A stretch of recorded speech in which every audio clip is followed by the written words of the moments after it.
ये अंधकार तो खत्म हो गया, लेकिन जो अंधकार उस रात रोहन की जिंदगी में आया, क्या वो खत्म होने वाला था?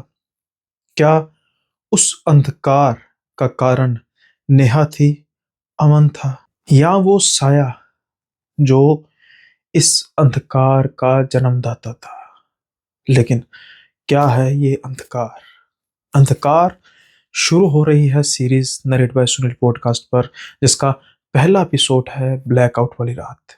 जो लोग नए हैं उनको मैं बता देना चाहता हूँ कि ये 10 एपिसोड की एक सीरीज होगी जो अंधकार पर ही बेस्ड होगी। ऐसी खौफनाक परछाइयाँ, ऐसे खौफनाक प्रेत जो अंधकार को अपना आशियाना बनाते हैं शिकार करने के लिए लोगों की आत्माओं का। और पहला शिकार रोहन पहला था क्या, या इससे पहले भी कुछ शिकार उसने किए थे? जैसे कि मैंने कुछ नाम लिए। इससे पहले मैं इस सीरीज का आगाज करूं, इससे पहले इस सीरीज के फर्स्ट एपिसोड ब्लैकआउट वाली रात का आगाज करूं, आप सबसे गुजारिश है कि इस सीरीज की सफलता सिर्फ और सिर्फ आप पर निर्भर करती है। मैंने अपने लास्ट एपिसोड में भी कहा था कि YouTube का एल्गोरिथम हमेशा जो इस वीडियो को लाइक अच्छे मिलते हैं, हाइप मिलती है और कमेंट्स वगैरह पे अच्छे फीडबैक आते हैं, उसी को एल्गोरिथम आगे जाकर पुश करता है। तो अगर ये सीरीज़ ना चल सकी तो ये मेरा पर्सनल फेलियर होगा और शायद मैं इसके आगे सीरीज़ को ना बना पाऊँ। तो पहले एपिसोड से ही हम टारगेट रखेंगे और वो टारगेट पूरा होने के बाद ही हम अगला एपिसोड लेकर आया करेंगे। इसलिए ये थोड़ा-सा आपके लिए भी अब बंदिश हो चुकी है कि जो भी इस एपिसोड को देख रहा है, वो लाज़मी तौर पर लाइक ज़रूर करे, अगर वो चाहता है या चाहती है कि इस सीरीज़ का अगला एपिसोड आए। तो जैसा मैंने कहा था कि 12,600-700 से ज़्यादा अपना सब्सक्राइबर बेस है, और अगर इस एपिसोड पर कम से कम 500 से 700 लाइक नहीं आते, तो फिर सीरीज़ को आगे बढ़ाने का कोई फ़ायदा नहीं है। तो दबाकर लाइक कीजिए। मैं कभी भी कहानी शुरू होने से पहले लाइक, शेयर, सब्सक्राइब के लिए ज़्यादा कहता नहीं हूँ। लेकिन जैसा मैंने कहा कि दारोमदार आप पर है, अगला एपिसोड तभी आएगा जब इस एपिसोड के 500 से 700 लाइक्स पूरे हो जाएंगे, कम से कम। तो दबाकर कर दीजिए लाइक और शुरू करते हैं एक नई शुरुआत। हालांकि ये शुरुआत हो रही है अंधकार से, लेकिन आपको एंटरटेनमेंट पूरा देने की कोशिश होगी मेरी। और स्टार्ट करते हैं आज का किस्सा। रोहन दिल्ली की एक कॉलोनी में रहता है। अब वो इतनी हाई फाई नौकरी तो करता नहीं है जिससे उसकी आमदनी से वो अच्छी जगह पे रह पाए। अब उसकी किस्मत कहें या एक बदकिस्मती कहें कि उसको एक 8 मंजिला बिल्डिंग किराए पर मिल जाती है, तकरीबन तकरीबन सारी की सारी। अब आप सोचेंगे कि एक 30-35 हजार कमाने वाला लड़का 8 मंजिला बिल्डिंग? नहीं, दरअसल उसे 8वां फ्लोर मिलता है रेंट पर, वो भी तकरीबन तकरीबन नेग्लिजिबल अमाउंट में। बाकी जो 7 फ्लैट थे वो खाली हो चुके थे। ऐसा नहीं है कि बरसों से खाली पड़े थे। ना जाने कैसी मनहूसियत थी इस बिल्डिंग में कि इस बिल्डिंग में जो भी आता था वो कुछ महीने ही रह पाता था। और ख़ास तौर पर फोर्थ फ्लोर फोर्थ फ्लोर तो ऐसा मनहूस बन चुका था कि पिछले 1 साल से वहां पर कोई नहीं आया, जब से वो हादसा हुआ। क्या हुआ ऐसा हादसा कि उसके बाद किसी ने भी उस फ्लोर का रुख तक नहीं किया। अब इस बिल्डिंग में लिफ्ट तो लगी थी, लेकिन वो भी राम आश्रय ही थी, कभी चल पड़ी कभी नहीं चल पड़ी। 8वीं फ्लोर तक आना काफी मुश्किल होता था रोहन के लिए, लेकिन मजबूरी का नाम शुक्रिया तो था, इसलिए लिफ्ट का वो कम ही उपयोग करता था। उसको आदत सी पड़ चुकी थी 8वें फ्लोर तक जाने की सीढ़ियों के द्वारा। अब रोहन की दिनचर्या बड़ी नॉर्मल सी थी। जब भी वो अपनी इस बिल्डिंग में आता तो उसको हालांकि बड़ा सुनसान सा महसूस होता। आसपास भी कुछ बिल्डिंग्स थीं, नीचे एक छोटा सा आरओ लगा हुआ था जो शायद पहले से मालिक ने लगवा कर रखा हुआ था। ये कभी कभी उसमें से पानी भर लेता था और वैसे इसका खुद का डिस्पेंसर भी ऊपर था, लेकिन उसको ये पानी कुछ ज़्यादा अच्छा लगता था। अब ये रोज़मर्रा की अपनी ज़िंदगी, जैसे कि आने से पहले कई बार चाय पीनी, जो कुछ ही दूरी पर दुकान थी, जूस वगैरह कभी-कभी पी लेता था, और आज वो अपनी 8वें फ्लोर पर बैठा कुछ काम कर रहा था। अचानक से एकदम अंधकार छा जाता है, टोटल ब्लैकआउट। हैरान था, बेहद हैरान था रोहन। ऐसा कैसे हो गया? मेरे तो यहाँ पर इन्वर्टर लगा हुआ है, और मेरे ही नहीं, आसपास बिल्कुल अंधकार। 8वें फ्लोर से दिल्ली तो साफ तौर पर नजर आता था। दूर दूर तक अंधकार छाया था, सभी जगह ब्लैकआउट। ऐसा कैसे हो सकता है? रोशनी का नामो निशान नहीं। कैसे? किसी के घर में इन्वर्टर तो लगा होगा। क्या हुआ? क्या कुछ बड़ी प्रॉब्लम हुई है क्या? एकदम से घबरा जाता है, क्योंकि आसपास बिल्कुल अंधकार था। उतना ही अंधकार अब उसके फ्लैट में भी था। ये अपने मोबाइल की तरफ ध्यान लगाता है, और तेरी सिर्फ 5% बैटरी बची थी। चलो शुक्र है मेरे पास टॉर्च तो है। गर्मियों के दिन थे, पानी की प्यास लगनी थी। जाहिर तौर पर डिस्पेंसर की तरफ देखता है। जो डिस्पेंसर की बोतल थी वो भी लगभग खाली हो चुकी थी। अब दिल मिला जाता है रोहन, पता नहीं ये लाइट कब आएगी। चलो नीचे जाता हूँ। अरे भाई, नीचे जाना तो आसान है, लेकिन ऊपर 8 फ्लोर चढ़कर ऊपर कैसे आऊंगा? नहीं नहीं, इंतजार करता हूँ, इंतजार करता हूँ थोड़ी देर। लेकिन 5, 10, 15, 20 मिनट इंतजार करते करते देखता है बालकोनी में कोई भी लाइट नजर नहीं आ रही थी। सारी दिल्ली अंधकार में डूब चुकी थी। अब रोहन सोचता है, प्यास लगी है, गला सूख रहा है, क्यों ना मैं नीचे जाऊं। हालांकि रोहन को बाकी सारे फ्लोर से गुजरते हुए कभी भी कुछ महसूस नहीं होता था, लेकिन जब भी वो गुजरता था 4th फ्लोर के कमरे के बाहर से, तब उसे महसूस होता था कुछ अजीब सी मनहूसियत। आज जब ये बिल्डिंग सारे अंधकार में डूब चुकी थी, सिर्फ और सिर्फ रोशनी उसकी टॉर्च में थी। वो टॉर्च चलाता है और आगे बढ़ना शुरू करता है। जब वो 7th फ्लोर में आता है तो उसको ऐसा महसूस होता है कि कोई उसके पीछे पीछे चल रहा है, बड़े ही भारी कदमों से। लेकिन उसकी नॉलेज के हिसाब से फिलहाल के तौर पर इस सारी की सारी बिल्डिंग में सिर्फ एक ही जिंदा शख्स था, और वो था खुद रोहन। रोहन थोड़ा सा घबराता है, पीछे की तरफ देखता है। जैसे ही टॉर्च की रोशनी पीछे की तरफ जाती है, सिर्फ और सिर्फ उसकी रोशनी वाली जगह को छोड़कर आसपास अंधकार ही अंधकार था, इसलिए कोई उसको नजर आया नहीं। अपना वहम जानकर अब वो फिर नीचे उतरना शुरू करता है। जैसे ही वो सीढ़ियों से नीचे उतरना शुरू करता है, फिर से उसको आवाज सुनाई देती है, जैसे उसके साथ ही कोई सीढ़ियां नीचे उतर रहा है। कदमों की भारी भारी आवाज, बिल्कुल ठंडी हवा उसके बिल्कुल कान के पास से गुजरती है। गर्मियों में इतनी ठंडी हवा की गुंजाइश नहीं थी। एकदम से शहर सा जाता है रोहन। वो फिर से टॉर्च घुमाकर अपने आसपास देखता है, लेकिन उसको कुछ नजर नहीं आता। फिर से वहम जानकर वो धीरे धीरे नीचे उतरना शुरू करता है, और जब वो 4th फ्लोर पर आता है, तब वो देखकर काफी ज्यादा हैरान हो जाता है एक चीज को, कि दरवाजा हल्का सा खुला हुआ था 4th फ्लोर का। ये कैसे हो सकता है? क्या कोई यहाँ पर आया है? क्या कोई नया किराएदार आया है? नहीं नहीं, आज शाम को तो मैं जब आया था तब बिल्कुल बंद पड़ा था ये दरवाजा। जब वो नीचे की तरफ टॉर्च मारता है, वहां पर नंगे पांव के निशान अंदर की तरफ जाते हुए नजर आ रहे थे, जो इस बात का इशारा था कि कोई ना कोई इस फ्लोर के अंदर क्या है, इस फ्लैट के अंदर क्या है। लेकिन अब हल्का हल्का डर तो लग रहा था रोहन को, इसलिए वो धीरे धीरे नीचे जाना शुरू कर देता है और पहुंच जाता है आरओ के पास। अब आरओ भी चल नहीं रहा था, क्योंकि आरओ तो चलता है बिजली से। लेकिन हाँ, इतनी ठंडक तो बची थी कि वो पानी का उपयोग कर सकता था इस गर्मी में, ठंडे पानी का। लेकिन जब वो पानी भरना शुरू करता है, और अचानक से उसको आवाज सुनाई देती है उस आरओ के ऊपर से, और जैसे ही नजर घुमाता है महसूस होता है कोई परछाई नुमा चीज उसकी तरफ ही देख रही है। आरव झटके से पीछे की ओर होता है, आसपास देखता है। उसको महज अपनी एक इल्यूजन नजर आती है, क्योंकि इतनी बड़ी बिल्डिंग में रात के समय में अकेला होना और टोटल ब्लैकआउट हो जाना, और उसके बाद डर लगना, इल्यूजन होना तो लाजमी सी बात थी।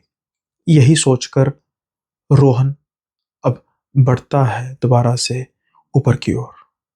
वो फिर अपने फ्लैट की तरफ जाने को अग्रसर था, लेकिन अभी उसको गुजरना पड़ना था 4th फ्लोर से, और यहां उसका सामना होने वाला था उस डर से, उस खौफ से और उस सच्चाई से, क्योंकि इस बिल्डिंग में ब्लैकआउट पहली बार नहीं हुआ था।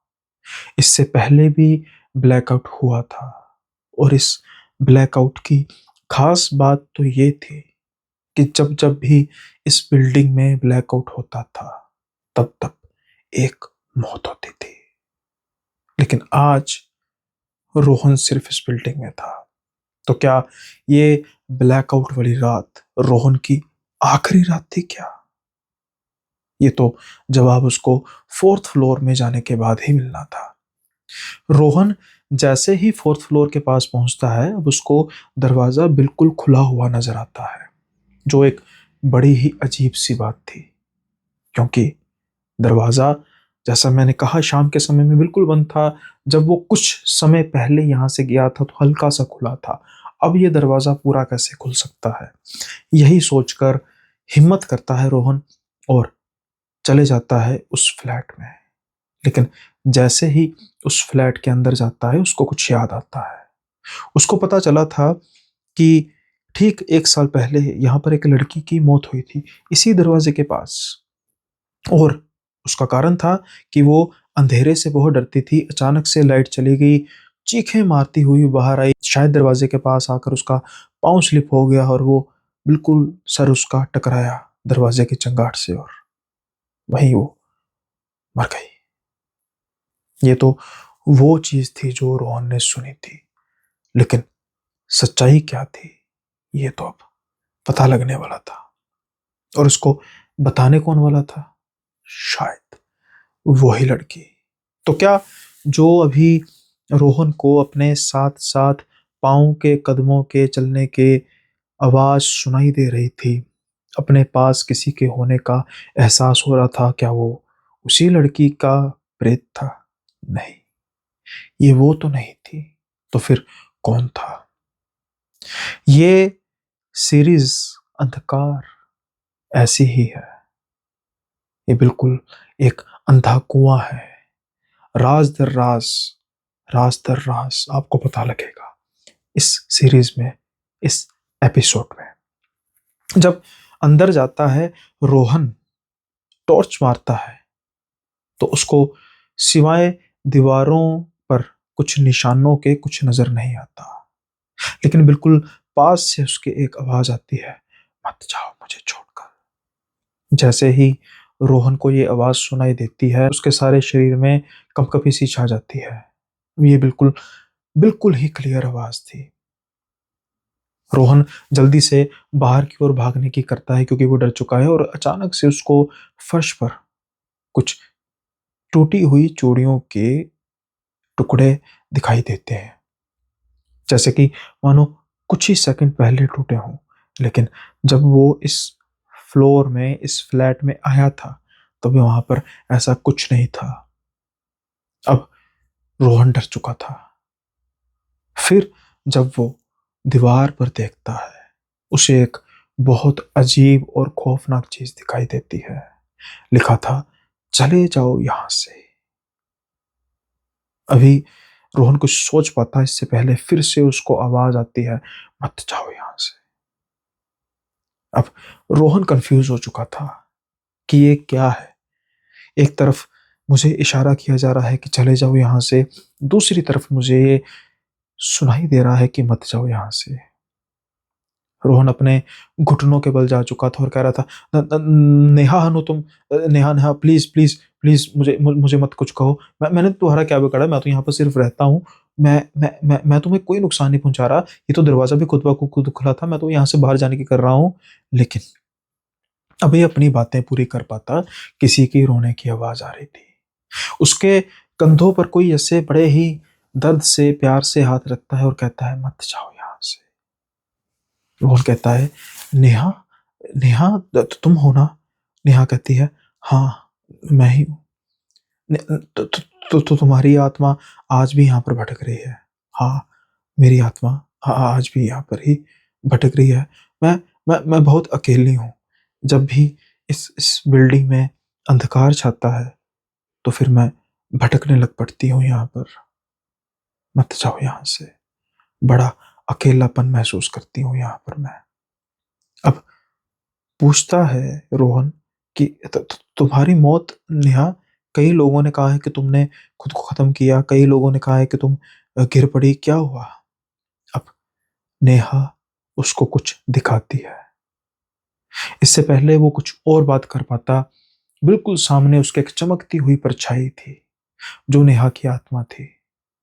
वो उसकी आंखों पर अपने हाथ रखती है और जैसे मानो ठीक 1 साल पहले की विजुअलाइजेशन।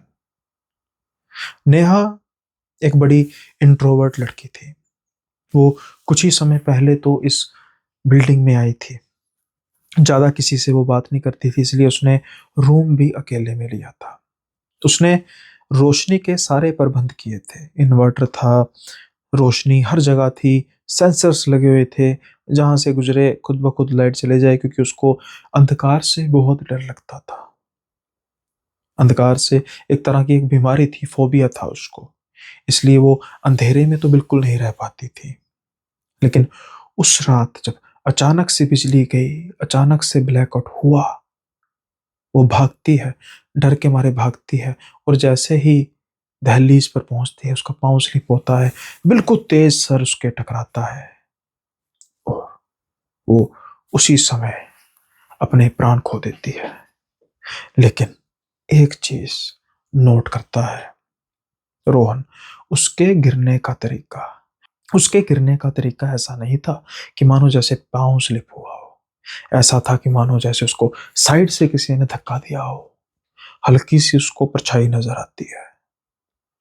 इससे पहले कि रोहन कुछ पूछ पाता, वो कहती है, तुम मेरे साथ ही रहना, नहीं तो वो तुम्हारा भी यही असर करेगा।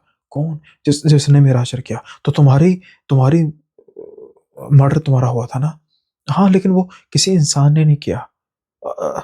तभी नेहा कुछ हकलाने से लगती है। वो कहती है, वो आ गया, वो आ गया।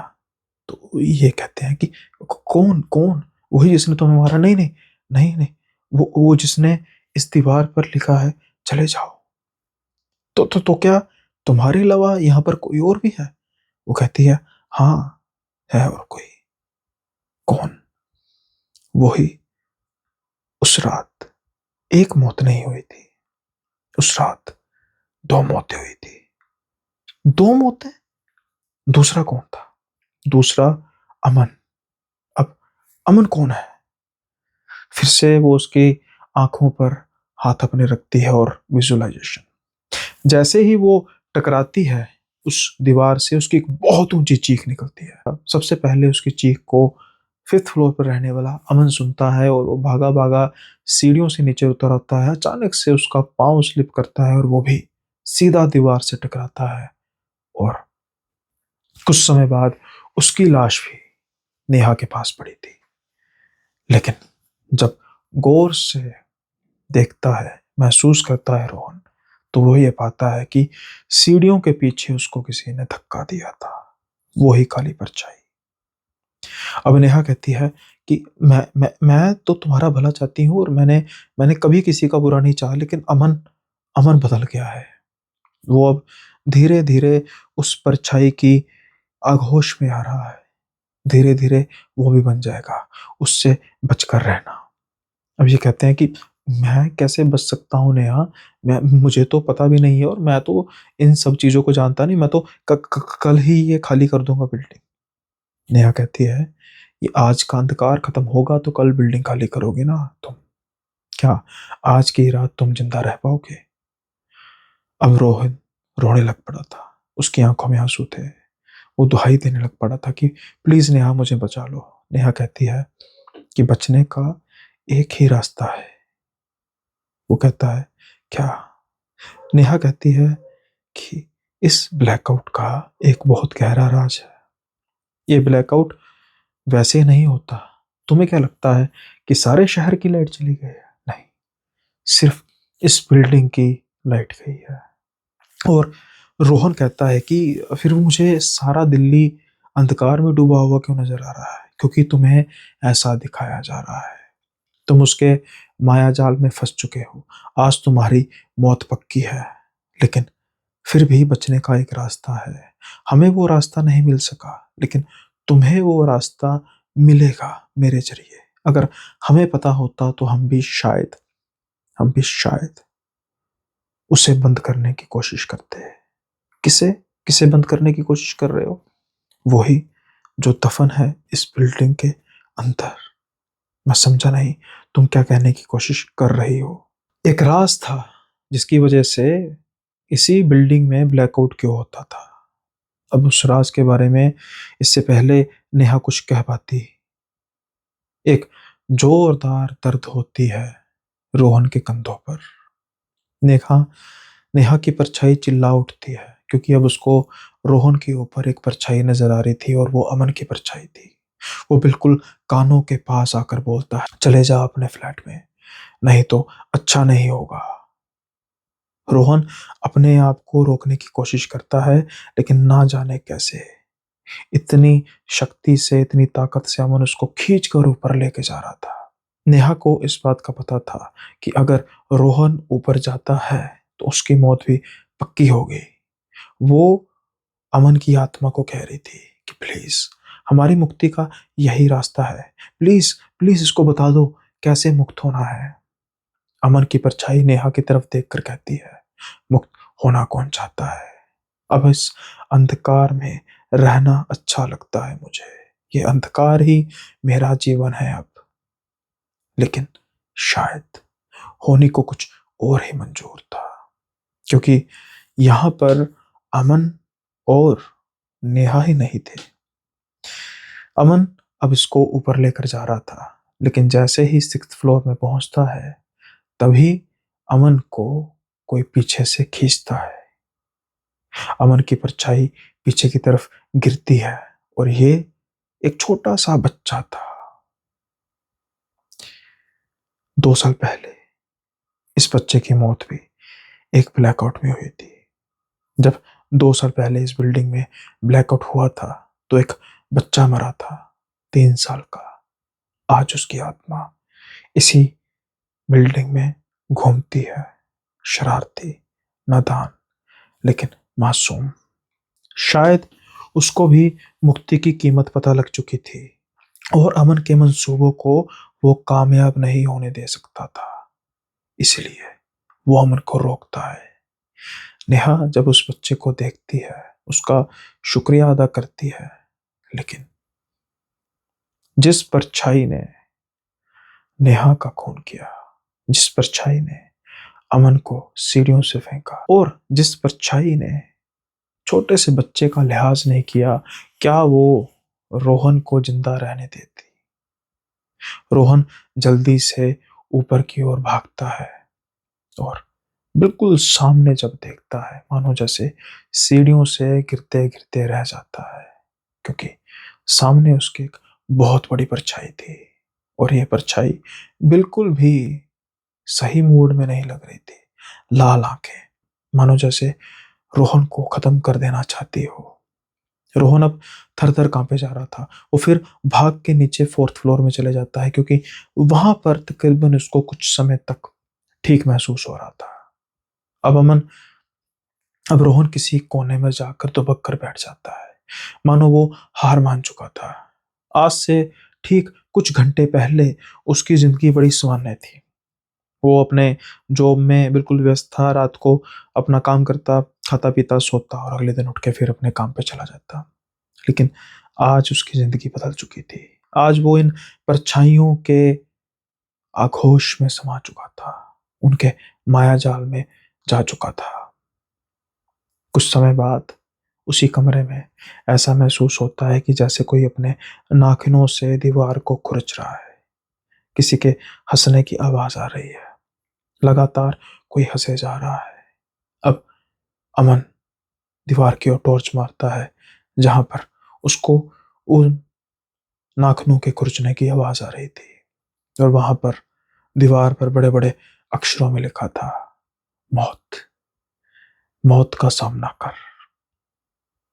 रोहन इन चीज़ों को देखकर ऊँचे-ऊँचे रोने लग पड़ता है। उसको अपना परिवार याद आ रहा था। उसको वो गलत फैसला याद आ रहा था कि कब उसने इस बिल्डिंग का चुनाव किया था रहने के लिए, और सबसे बढ़कर कि क्यों वो नीचे पानी लेने के लिए आया। अगर वो अपने फ्लैट में ही रहता, इंतज़ार करता, तो ये रात गुज़र जाती, ये क़यामत की रात गुज़र जाती। लेकिन अब क़यामत बिल्कुल उसके सामने खड़ी थी, और एक राज कि आखिर इस बिल्डिंग में ब्लैकआउट क्यों होता है? कौन है वो जो ये सब कुछ करता है? कौन है जो अंधकार चाहता है? कौन है वो परछाई? कुछ समय बाद उसको हल्का महसूस होता है, लेकिन वो अब इस कमरे से बाहर नहीं जाना चाहता था। फिर उसको कुछ समय बाद आवाज़ आती है, हमें मुक्ति दिलाओ, हमें मुक्ति दिलाओ रोहन। ये आवाज़ अब उसकी जानी-पहचानी आवाज़ बन चुकी थी। ये नेहा की आवाज़ थी। कुछ समय बाद उसको अपने हाथों पर छोटे-छोटे हाथों का स्पर्श महसूस होता है। जैसे ही वो टॉर्च मारता है, एकदम से डर तो जाता है, लेकिन उतना ही मोह उससे आता है, क्योंकि ये किसी छोटे से बच्चे की परछाई थी। उसकी आँखें चमक रही थी, लेकिन आँखों में मासूमियत साफ तौर पर झलक रही थी। बाहर दरवाजे के हल्के-हल्के ठक-ठक-ठक, ठक-ठक-ठक करने की आवाज़ सुनाई दे रही थी। नेहा कह रही थी कि ये अमन है, लेकिन चिंता मत करो, ये तुम्हें नुकसान नहीं पहुँचाएगा। लेकिन नेहा से पूछता है रोहन कि मैं कर क्या सकता हूँ? मैं भी तुम्हारे जैसा ही कमज़ोर हूँ। अब तुम प्रेत बन चुके हो, तुम उसका सामना नहीं कर पा रहे, तो मैं उसका सामना क्या कर पाऊँगा? तभी कुछ दूर से आवाज़ आती है अमन की परछाई की, क्योंकि हम सब जानते नहीं थे कि ये परछाई कहाँ से आती है। ये कहते हैं कि अब तुम बोल रहे हो, वो तुम्हें सुन तो नहीं लेगा? सुनेगा, सुन रहा होगा, लेकिन वो हमारा कुछ नहीं बिगाड़ सकता। बिगाड़ सकता है तो सिर्फ़ तुम्हारा। इसीलिए तुम ही उसको शांत भी कर सकते हो। तुम ही उसको दोबारा से कैद भी कर सकते हो। क क क क कैद? मैं कौन-सा कोई तांत्रिक हूँ? मैं कैसे कैद करूँगा? क्योंकि तुम ही उस रास्ते की तरफ जा सकते हो। तुम ही एक छोटा-सा कार्य कर सकते हो। क क क कौन-सा कार्य? क क कैसा कार्य है? तुम्हें कैद करना होगा उसे। अरे मैं कह रहा हूँ कि अगर तुम्हारे बस का नहीं है, तो मेरे बस का कैसा है? इस काम में हम तुम्हारा साथ देंगे, क्योंकि उसको कैद करने का एक ही रास्ता है। उन अनंत गहराइयों में हम उसको अपने साथ ले जाएँ। हम तीनों की शक्ति मिलकर उस पर काबू करेगी, और धीरे-धीरे हम उसको इतनी गहराइयों में ले जाएँगे कि वो वापस नहीं आ पाएगा। फिर वो कभी किसी का शिकार नहीं कर पाएगा। अरे! मैं भी नहीं कर सकता, मैं कुछ नहीं कर सकता, मैं तो यहाँ से उठने की हिम्मत में नहीं हूँ, तो शिकार बनो तुम भी उसका। गर्जना तेज आती है अमन की परछाई की। तभी नेहा कहती है, अमन, मैं बात करती हूँ। पहले उसे पता तो होना चाहिए कि आखिर ये ब्लैकआउट होता क्यों है? किस वजह से होता है? और कैसे इस पर हम काबू कर सकते हैं?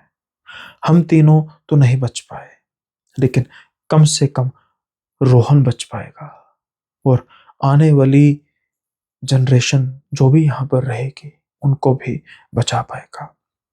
आज के बाद कभी भी यहाँ पर ब्लैकआउट नहीं होना चाहिए। ये रोहन ही है जो इस डर को सह गया, नहीं तो हर कोई भाग जाता था यहाँ से। अमन की परछाई अब शांत हो चुकी थी। वो दरवाजा खुद ब खुद बंद हो चुका था। अब आसपास किसी के गुर्राने की आवाज आ रही थी, वही परछाई की। लेकिन साफ तौर पर मना किया गया था रोहन को कि टॉर्च नहीं जलाएगा, क्योंकि अगर उसको परछाई नजर आ गई और अगर उसने उन लाल आंखों को देख लिया तो फिर मौत पक्की है। वो फिर से उसके आगोश में चला जाएगा और खो जाएगा। कुछ समय बाद वो भी हमारी तरह परछाई बन के रह जाएगा ताउम्र के लिए। इसलिए बिल्कुल ध्यान से सुनने के लिए कहा गया उसको। नेहा कहती है कि जैसा मैंने कहा कि सिर्फ इस बिल्डिंग पर ही क्यों ब्लैकआउट होता है। कारण, जब ये बिल्डिंग बनी, इस बिल्डिंग के नीचे एक गहरा राज था, एक कुआं था, बेहद पुराना कुआं। उस कुएं को भर दिया गया, लेकिन जब उसको भरने से पहले आसपास अच्छी तरीके से तोड़ा गया तो एक बेहद ही खौफनाक परछाई निकली, जो ना जाने कितने सदियों से, कितने सालों से इस कुएं में अपना घर किए थी। फिर उसने इस बिल्डिंग को अपना घर बनाया। ये बिल्डिंग शुरू में तो ठीक रही, लेकिन जैसे धीरे धीरे करके इस परछाई ने ताकत ग्रहण की, लोगों को छोटे छोटे नुकसान पहुंचाकर ये कई दशकों तक धीरे धीरे शक्ति अर्जित करती रही। अब ये इतनी शक्तिशाली हो चुकी है कि ये इस बिल्डिंग में एक माया जाल पैदा करती है, इस बिल्डिंग में अंधकार लेकर आती है। और यहाँ पर रहने वाले लोगों को यह महसूस होता है, ना ही सिर्फ इस बिल्डिंग में बल्कि सभी जगह पर अंधकार छा चुका है। और फिर वो फैसले करते हैं गलत। इस अंधकार वाली परछाई का प्रिय भोज है लोगों का डर, अंधकार से डर। जैसे मैं डरी, मुझे अंधेरे से बहुत डर लगता था। इसकी शिकार मैं बनी, मुझको बचाने आने वाला अमन, और उससे पहले ये छोटा सा बच्चा जो शायद अंधकार होते ही रोने लग पड़ा और शिकार बन गया।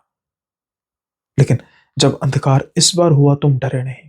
तुम धीरे धीरे नीचे उतरते रही। ये तुम्हें परेशान करने की कोशिश करती रही, लेकिन ये अपने मंसूबों में कामयाब नहीं हो सकी। इसलिए हमें तुमसे उम्मीद है। क्या कर सकता हूं मैं? तुम्हें कुछ नहीं करना, बस तुम्हें एक काम करना है। तुम्हें इस बिल्डिंग के बेसमेंट में जाना है। वहां पर तुम्हें एक गोल निशान मिलेगा, बड़ा सा। ये उस कुएं की छाप है। जब बेसमेंट बनाया गया था तो सिर्फ एक निशानी के तौर पर एक गोल सा बना दिया गया था, ताकि एक निशानी रहे कि कभी इस जगह पर कुआं होता था। तुम्हें इस कुएं में कीलें ठोकनी है, 3 कीलें। उसका मतलब है हम तीनों की परछाई। जैसे ही वो तुम्हें रोकने आएगी, हम उस पर हमला बोलेंगे। उसको हम अनंत गहराइयों की तरफ ले जाएंगे उस कुएं में, और कभी उसको आने नहीं देंगे। तुम ये कैसे कह सकती हो कि तुम तीनों जाने उस पर काबू कर लोगे? क्योंकि इतना समय अंधकार में रहते हुए हम भी कुछ ना कुछ तो लेकर बैठे ही है ना, और हम तीनों उसको हरा कर रहेंगे। इसमें हमें किसी इंसान की मदद चाहिए, इसमें हमें तुम्हारी मदद चाहिए। अब गनीमत थी कि उस कमरे में एक हथौड़ी और कुछ कीलें थी, जो शायद किसी समय में कंस्ट्रक्शन के काम आई गई होंगी, और नेहा ने वो जगह बताई। उसको ना ऊपर जाना पड़ा अपने फ्लैट में, और ना ही कहीं ढूंढने की कोशिश करनी पड़ी। लेकिन 4th फ्लोर से बेसमेंट का रास्ता इतना आसान नहीं होने वाला था। इस रास्ते में यकीनी तौर पर साथ देने वाले थे ये तीनों परछाइयां, लेकिन वो परछाई जिनकी वजह से इन तीनों की हत्या हुई, क्या वो इतनी जल्दी से इनको जाने देती? शायद हाँ, शायद ना। लेकिन आगे जो अब रोहन के साथ होने वाला था, वो किसी खौफनाक सपने से कम नहीं था। रोहन के मन में अब विश्वास तो जागा था। उसके मन में ये बात तो आई थी कि हाँ, मैं कर सकता हूँ, मैं भी कर सकता हूँ, ये तीनों मेरे साथ हैं। अमन जो धीरे धीरे उस अंधकार वाली परछाई के प्रभाव में आ रहा था, वो भी मेरा साथ दे रहा है। और वो प्रभाव में जानबूझकर नहीं आ रहा था। कहीं ना कहीं उसकी आत्मा भी मुक्ति पाना चाहती थी, लेकिन उसको भी पता था बिना शक्ति के मुक्ति नहीं की जा सकती। इसलिए वो इतना शक्तिशाली हो चुका था कि वो कुछ हद तक उस परछाई को रोक सकता था। अब अमन जैसे ही उस कमरे से बाहर निकलता है, उसको महसूस होता है कि कोई उसके साथ चल रहा है, लेकिन ये तीनों में से कोई था नहीं। लेकिन अब रोहन जैसे ही उस कमरे से बाहर निकलता है, उसको महसूस होता है कि उसके बिल्कुल पास ही कोई खड़ा है। और ये कोई तीनों में से नहीं महसूस हो रहा था, उसका भारीपन ही इतना था कि रोहन को तो कुछ कदम चलने में ही मुश्किल पैदा हो रही थी। लेकिन वो अपने गंतव्य की तरफ अग्रसर था और वो वहां जाना चाहता था। पहला ही पैर उसका डगमगाता है और वो गिरते गिरते थर्ड फ्लोर में गिरता है। अब रोहन बेहद बुरी तरह जख्मी हो चुका था। उसके सर पर हल्की सी चोट आई थी, लेकिन वो इतनी काफी थी कि उसको एक बार से मति भ्रम दे सके। जब वो उठता है, उसको अंधेरे की वजह से वैसे ही कुछ दिखाई नहीं दे रहा था, लेकिन सब कुछ आसपास घूम रहा था। अब वो टॉर्च जलाने की हालत में भी नहीं था, टॉर्च उसकी मिल भी नहीं रही थी। अब इसको घनघोर अंधेरे में खुद से रास्ता ढूंढना पड़ना था। हालांकि तीन आत्माएं उसके साथ तो थी, लेकिन एक शैतानी परछाई जो उसको वहां पर जाने से रोकने वाली थी। रोहन धीरे धीरे नीचे उतर रहा था रेलिंग पकड़कर, और जैसे जैसे वो नीचे उतर रहा था, वैसे वैसे उसको मति भ्रम हो रहे थे कि मानो जैसे आगे खाई है, मानो जैसे आगे अंधा कुआं है। लेकिन जैसे तैसे करके वो बेसमेंट तक पहुंचता है। अब अंधकार होने की वजह से उसको बिल्कुल भी पता नहीं लग रहा था कि कहाँ पर है वो कुआं, उस कुएं की छाप कहाँ पर है। लेकिन अचानक से उसको याद आता है, मेरा मोबाइल 5% तो है, लेकिन कुछ तो है। जैसे ही वो अपने मोबाइल से टॉर्च जगाता है, वो बिल्कुल बीचों बीच खड़ा था, उस सर्कल के जहां पर कभी कुआं था। पकड़ता है वो कील, ठोकता है। जैसे ही वो पहली कील ठोकता है, एक गर्जना की आवाज सुनाई देती है, जोरदार गर्जना। अब उसको पता लग चुका था कि ज्यादा दूर नहीं है, ज्यादा दूर नहीं है शराब, ये बिल्डिंग का शराब, ये ब्लैकआउट खत्म होने वाला है। दूसरी कील ठोकता है, तीसरी कील ठोकता है। जैसे ही वो तीसरी कील ठोकता है, मानो जैसे उसके छाती पर कोई तेज से मुक्का मारता है और वो पीछे जा गिरता है। अब धीरे धीरे धीरे धीरे बेसमेंट की लाइट फ्लिक करने लग पड़ी थी, उजाला होने लग पड़ा था। वो देख रहा था कि तीन परछाइयां एक परछाई को दबाए जा रही हैं, उस गहरे कुएं की ओर लेके जाए जा रही हैं।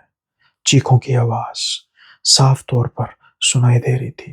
लाइट धीरे धीरे फ्लिक होती जा रही थी। अचानक से वो चारों परछाइयां उस सर्कल के अंदर गायब होती हैं और वो बिल्डिंग फिर से जगमगा जाती है, फिर से रोशनी हो जाती है। और वहां पर अब कोई कील नजर नहीं आ रही थी, बिल्कुल स्पॉट, मानो जैसे वो कीलें भी अंदर ही धस गई हों। रोहन के सर पर तो चोट लगी थी, लेकिन वो जल्दी से बाहर की तरफ भागता है। सारे तरफ शांति थी, लेकिन उजाला, इसको देखकर रोहन बेहद खुश हो रहा था। आज से पहले रोशनी की तरफ इतना प्यार रोहन के लिए कभी नहीं जागा था। रोशनी का एहसास उसको आज तक कभी नहीं इतना हुआ था जितना वो आज कर रहा था। जल्दी से वो भागता है, फोर्थ फ्लोर की ओर जाता है और देखता है वहां पर तो ताला लगा है। फिफ्थ फ्लोर, कभी अमन रहता था। सिक्स्थ फ्लोर, जहां पर कभी एक बच्चा रहता था, तीनों इस दुनिया में नहीं।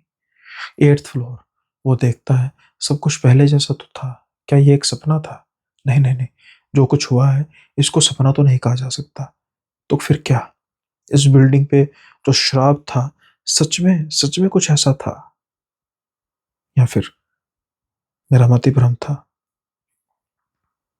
रोहन को चोट ज्यादा लगी थी। वो फिर से नीचे उतरता है, हॉस्पिटल जाता है, अपना इलाज कराता है, फर्स्ट एड कराता है, वापस आकर सो जाता है। सुबह जब उठता है, वो देखता है कि उसके फोन पर मालिक की कॉल्स आई हुई थी। वो फोन दोबारा करता है और पूछता है, हाँ सर क्या हुआ? तो मालिक कहता है, अरे भाई रात को ब्लैकआउट हुआ था क्या? हाँ हुआ था, मैं नीचे आया था। अरे ठीक है ठीक है। अरे यार ये पता नहीं, साल में एक आध बार ब्लैकआउट होता है, मुझे समझ नहीं आ रहा, बैकअप भी है, यूपीएस भी है, पता नहीं ये सब कुछ कैसे डाउन हो जाता है। रोहन हंस रहा था। कारण उसको पता था क्या है ब्लैकआउट का। रोहन बस कहता है कि वैसे एक बात कहूं सर। कहते हैं हाँ बोलो भाई। अब नहीं होगा। क्या? अब ब्लैकआउट नहीं होगा? अरे तुम कैसे कह सकते हो? मैं कहता हूँ सर गारंटी से, और ये जो बिल्डिंग खाली है इसको भरो ना। अरे यार क्या भरें, यहाँ पर लोग आते हैं, पता नहीं लोग कहते हैं इनको परछाइयाँ दिखाई देती हैं, भारीपन लगता है। मैं तो तंग आ गया हूँ, मैं तो बिल्डिंग बेचने की सोच रहा हूँ, मुझे तो कोई मिल नहीं रहा, नहीं तो मैं इसको औने पौने दाव में बेच दूं। अरुण कहता है एक बार मुझ पर यकीन करके देखिए, इसको आबाद कीजिए। अब दोबारा से आपको कभी भी शिकायत का मौका नहीं मिलेगा। आज कुछ साल बीत चुके हैं इस बात को, और वो बिल्डिंग आबाद है। कभी वहां पर अब ब्लैकआउट नहीं होता। इतने सालों में रोहन ने खूब तरक्की की, गाड़ी भी है। बेसमेंट में जब भी गाड़ी उतारता है और जब वो सर्कल की तरफ देखता है, उसको याद आती है अंधकार भरी रात और इस सर्कल का खूनी अंधेरा राज। उम्मीद करता हूं कि ये किस्सा आपको पसंद आया होगा, और जैसा मैंने कहा है कि भैया खूब प्यार देना है इस एपिसोड को, इस सीरीज को। और ये तो महज एक शुरुआत है, क्योंकि इससे पहले मैं ये आज का क्लोजर दूं, थोड़ी सी हम बात कर लेंगे दूसरे एपिसोड की, क्योंकि ये तो था पहला एपिसोड। क्या हुआ दूसरे एपिसोड में?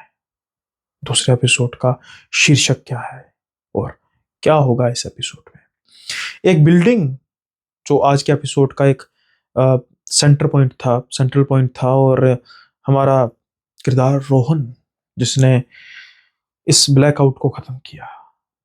लेकिन जब एक सफर, बहुत बड़ा सफर बन जाए, आखिरी सफर बन जाए, आखिरी सफर बन जाए आखिरी मेट्रो का, तो फिर सब्सक्राइब कीजिए चैनल को भाई, क्योंकि इसके बाद अब अगला एपिसोड आएगा, आखिरी मेट्रो का सफर।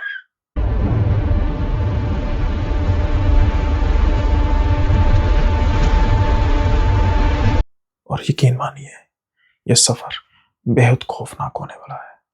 क्या होगा इस किस्से में, ये तो किस्सा जब अपलोड होगा वीडियो तभी पता लगेगा। लेकिन उसका जैसे मैंने कहा एक कंडीशन रख दी है कि कम से कम 500 से 700 लाइक्स अगर इस वीडियो में आ गए तभी अगला एपिसोड आएगा। मुझसे भाई जो रेगुलर व्यूअर्स हैं वो बार बार मत कहिएगा कि भाई क्यों नहीं अगला एपिसोड आप कर रहे, तभी करूँगा जब 500 से 700 लाइक आएंगे। तो दबा के लाइक कर दीजिए, जो भी कंजूसी करते हैं लाइक करने में, इस बार कंजूसी उनकी मैं नहीं सह पाऊंगा, जल्दी से कर दीजिए, हाइप जितना हो सके कर दीजिए। और नए जो सब्सक्राइबर हैं वो भी जल्दी से अपने बाकी काम सारे कर दीजिए, मतलब अगर सब्सक्राइब नहीं किया तो सब्सक्राइब कर दीजिए। तो इससे पहले कि मैं आज का एपिसोड खत्म करूं, कमेंट ऑफ द डे देखेंगे, और कमेंट ऑफ द डे भी काफ़ी यहाँ के हुआ करेंगे, थोड़े से स्पेशल, क्योंकि एक सीरीज़ में कमेंट ऑफ द डे। तो अभी तो जैसे सीरीज़ की शुरुआत है तो कमेंट ऑफ द डे हमें पिछले किसी एपिसोड से ही लेकर आना पड़ेगा। तो ये जो कमेंट ऑफ द डे है ये है कमेंट निखिल जैन जी का, और ये कह रहे हैं सुनील भाई मेरा नाम लो या ना लो चलेगा बट बैकग्राउंड साउंड लगाओ।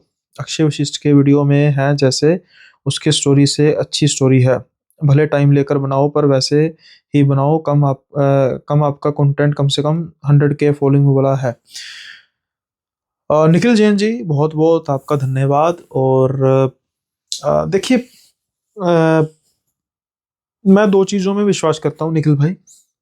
बैकग्राउंड साउंड देखो दो तरीके का होता है, एक होता है साउंड इफेक्ट्स, जैसे बाइक चल रही है उसका चला दिया, उसको तो मैं सोच रहा हूँ करने की, वो कुछ ज़्यादा नहीं होते। दरवाजे के खटखटने की आवाज़, या फिर दरवाजे के खुलने या बंद होने की आवाज़।